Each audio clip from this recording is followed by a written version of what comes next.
Hi, this is Sergeant Beast Larson coming from you, Cleveland, Ohio today in a snowstorm. A couple days ago, I talked about the St. Louis Correctional Facility incident. Public Safety Director, Mr. Edwards, did an outstanding job, showed great professionalism, intelligence. I made a reaction. I discussed a little bit some of the things he said and how quickly he was able to get that under control. And that comes from good training and good staff. Somebody posted a comment, why would he house inmates if he knew the locks were malfunctioning? That's a great question and a great topic, and it's very complicated.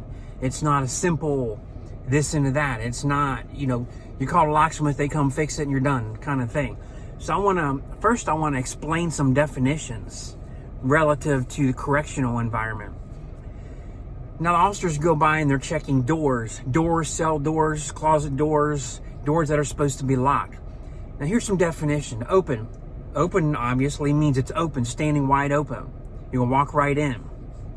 Unsecure means the door's been shut but not secure. Giving the appearance, but it's not secure. Secure is kind of a double-edged sworded word. Secure might mean secure to you and me. And what does the officer do when they go by a door? What does any security guard do that goes and checks doors? And if you've done this for a living and you've done this where you're going down and checking 100 doors, you're checking 50 doors every 30 minutes, go by, grab a door handle. If it's a turning lock, I'm turning with my other hand, sorry. You turn the knob. If it doesn't turn, give it a little jiggle, door shut, that's it, you walk away. You're checking multiple that quick. But is it really secure? We'll talk about that here in just a second. Here's the expression dummy lock. And this happens, and I don't want to use any negative words. 2 transport officers were killed in Georgia a couple years ago by dummy locking a door on the bus in transport. Dummy locking, you have a deadbolt. You take and you push the deadbolt out, the door shuts. So it gives the appearance of being locked. The lock could be back here where it's out of sight. So if you're taking a quick glance and you're not within 10 feet of it or close enough to see the door's ajar, it's not secure in the door jamb with the door lock, the male end into the female end of the lock. People dummy lock things to give that appearance. They're running out. Maybe they run across the hall to the bathroom, come right back. Maybe there's cameras involved and they're trying to give that illusion. Do not do that, officers. Do not do that, correctional people, whether you're in county jail or a prison. Do not do that. Do not dummy lock anything. If it's supposed to be secure, you need to secure and make sure it's secure to the best of your ability. Jimmy the lock. Now, that's kind of a country word, a word. I'm in my 50s. That's a word from when I was growing up. I locked the door and the neighbor, there was an emergency with my dog and the neighbor jimmied the lock and got in and got my dog out. Something like that. Jimmy the lock. How do you jimmy a lock? It's a cheap, when the lock is cheap and the setting is cheap, you can shake, you can jiggle, wiggle, maybe lift up or down, push down on the door handle, and you alter that connection of the deadbolt or the male end to the female end of the lock. You jimmy that so it gets a little crooked and wiggle and it come out. What do you do when your kids lock their bedroom door and you can't get back in with the key? You take a credit card or you take a little knife and you stick it in the door jamb, and you push it until you get the lock open. You jimmy it. Manipulating a lock, we'll explain that a little bit more in detail, but manipulating is not jimmying. It's not amateur. To manipulate a lock, you do that when it's a pretty secure type of lock. Door lock, cell lock, back door lock, or padlock. And I've got a story about a door and a padlock here for you. And then there's the word breach. Now, most of you know what that word is. SWAT teams, police officers, breach the door and a lock. You take the ram, the SWAT guys are in. They say, ready, go, bam, 80-pound, 60-pound piece of metal. You got a big guy up front, you hit it, you pop that door and everything open, throw in a flashbang, throw a smoke in, bang, pff, smoke goes everywhere, they got gas masks, they go in. That's how you deal with that lock. So we talked about open, secure, unsecure, to dummy lock him. And you can jimmy lock, breach it, or manipulate. Here's one more, and this is another country word. How about if it's half locked? And what do I mean by half locked? People, when they do a job and you tell your kids to shovel the driveway and they do half of a job, what do you call that? And pardon my French, I tell my wife, honey, so-and-so went out, shoveled the driveway, and they did a half-ass job. That's halfway job. Everybody knows what I'm saying. You know what I mean? If you try and lock it, your intention is to lock it, but your intention is not to stand there, lock it, check it, double and triple check it. That's what you have to do in a correction environment. Double and triple check things. Take the time to do this. I know, I was hungry. I worked 12-hour shifts too. Didn't get to eat. You put food in your pocket. Put a protein bar in your pocket.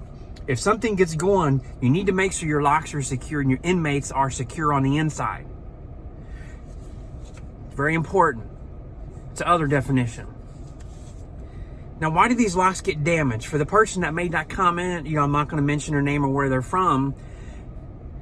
Let me tell you this. Yes, directors of public safety and wardens know that locks are broke. You're not going to find a place, a correction or a prison that doesn't have a few doors or locks or cells that slide. Let's talk about sliding doors. Inmates put things in the bottom. The officer, if they're trying to slide a cell, they get it to lock and secure. That's good. The inmate's going to keep putting a pebble and keep adding to that until it does not lock.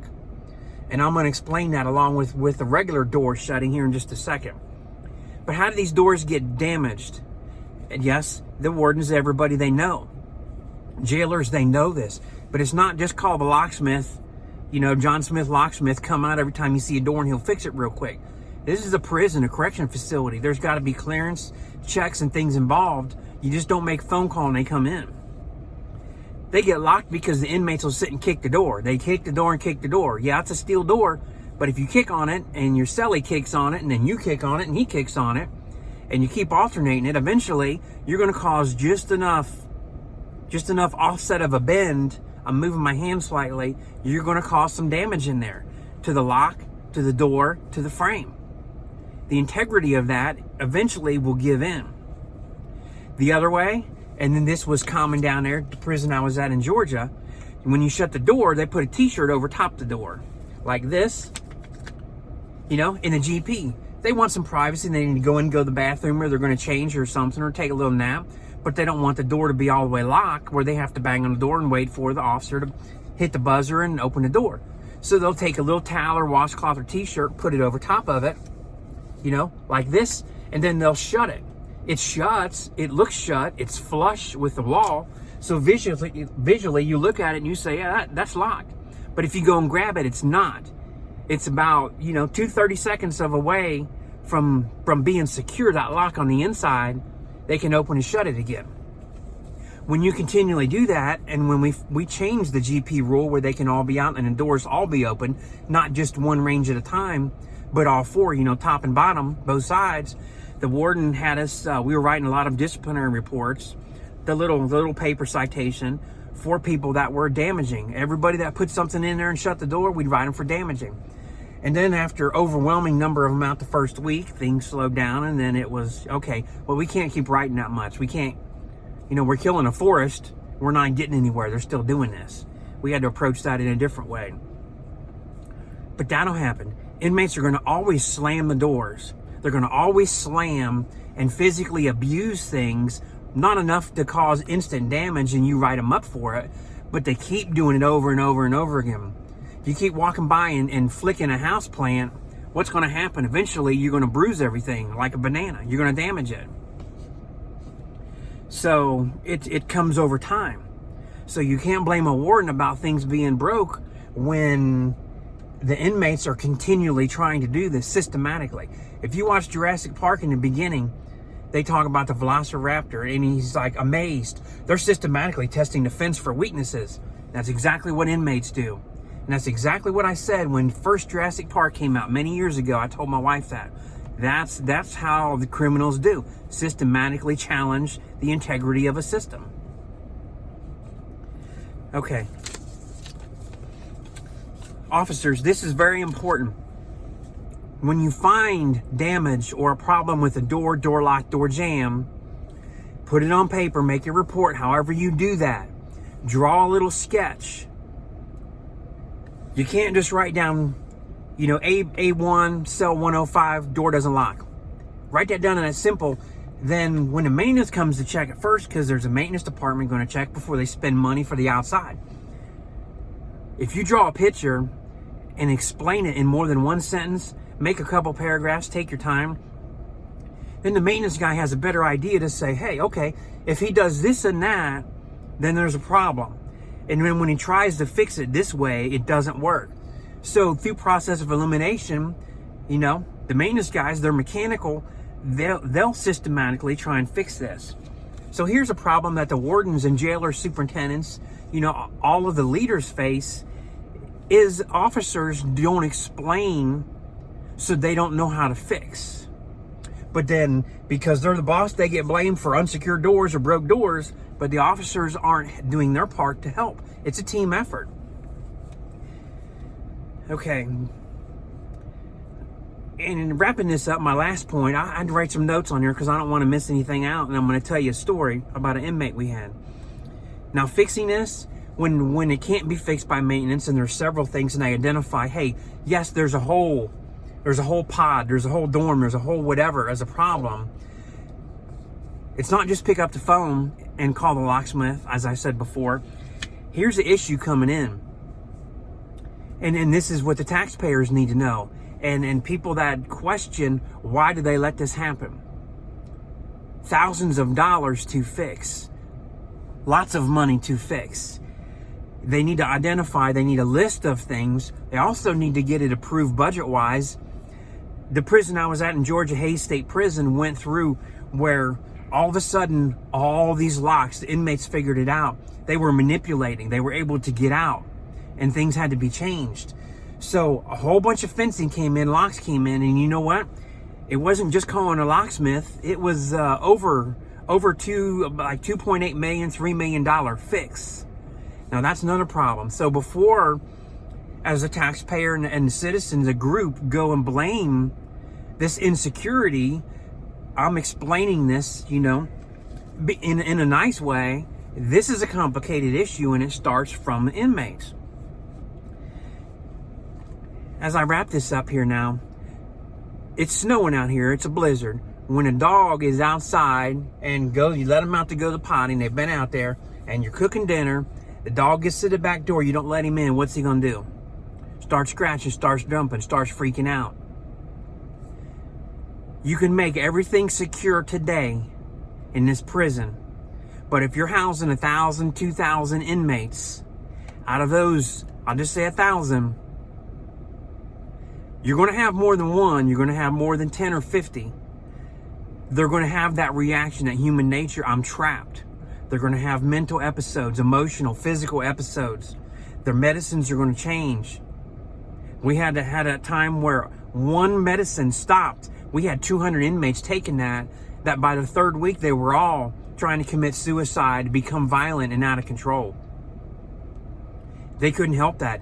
Just something happened, and the medicine was changed by the state, in medical. They wanted to improve and go to a different medication. These guys had a reaction to it. The same as the dog on the back deck, they're going to freak out. You put somebody in a confined cell, they're going to beat, shove, kick, hang on it, pry it, push it, everything they can do to try and get out. So in the thinking of human nature, you're going to never get this problem solved, and it's not going to stay solved for a long time. This is what they are up against. So I want to give praise and props to the wardens, the jailers, Director of Public Safety, Mr. Edwards out there in St. Louis, everybody fighting these battles I've explained now for 14 minutes. Thumbs up to you. You're doing a great job. You're doing the best job you can with what resources and abilities you can against a never-ending struggle like hunger. It's not going to go away. Now let me tell you here a quick story. This is how good inmates can be, as good as your locks are. We had an inmate who had previously got out of his cell, and he used a wire or something to slide down, and the mail end that went into the door jamb part, like a post like this, was rectangular and square. It wasn't round, so you couldn't slide something around it like you do in a house, the bedroom locked, the kids locked themselves out. He was able to get something into this frame and pull this back. He wouldn't tell how. Got out of the cell, got out, walked out because the doors to that pod weren't locked. He manipulated the big key lock, got inside, and raped a female officer in the control booth. So as secure and as good as you think you have it, he was able to do that. He was charged with that. And then he was sent to our prison. At Hayes, he looked at me one day in Tier 2. I was a supervisor there, and we got these new big master locks to put on our door flaps. The feed tray down here.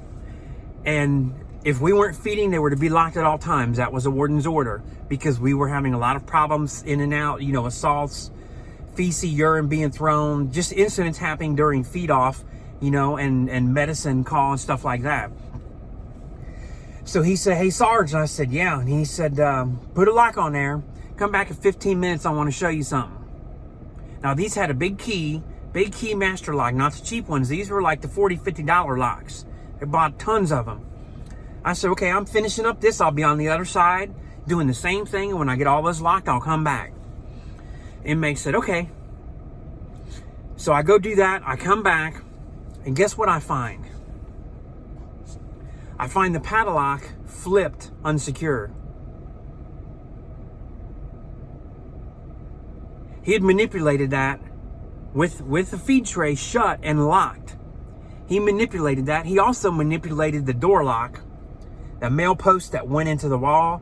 So his door was ajar, and he was sitting on his bed reading a book.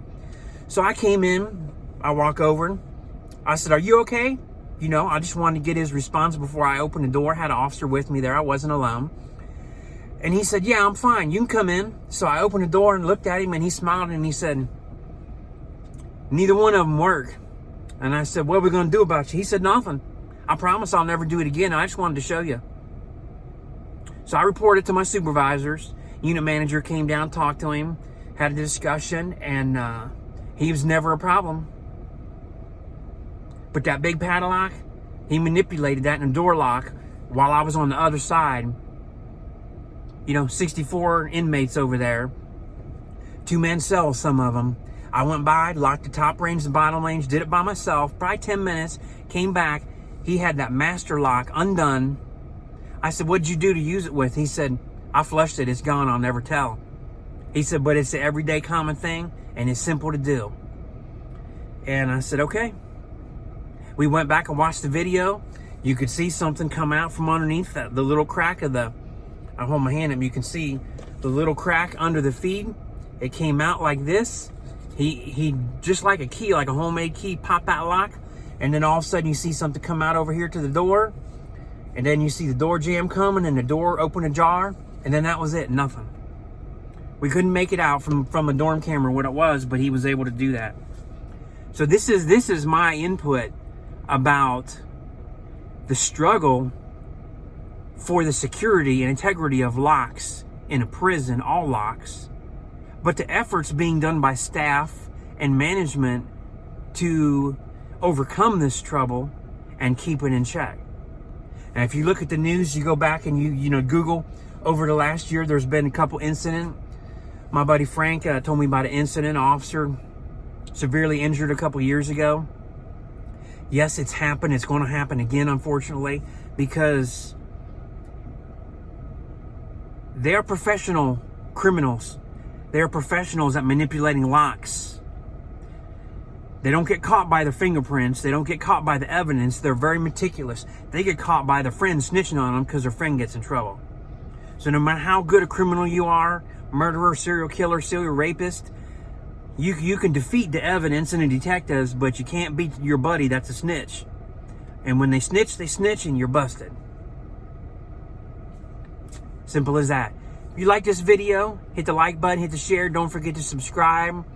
Hopefully this was very informative to you, kind of open your eyes a little bit to the struggle and the answer.